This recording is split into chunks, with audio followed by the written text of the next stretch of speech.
Hello भाई, सभी भाई को नमस्कार। एक और वीडियो के साथ और सब कच्छ गुजर चैनल पर आपका हार्दिक स्वागत है।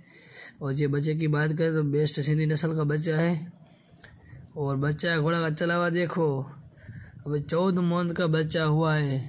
और ऑनर की बात करें तो मजीद भाई ममन भूज के, और मजीद भाई ने बहुत ही अच्छा बच्चा तैयार किया है, शानदार बच्चा है।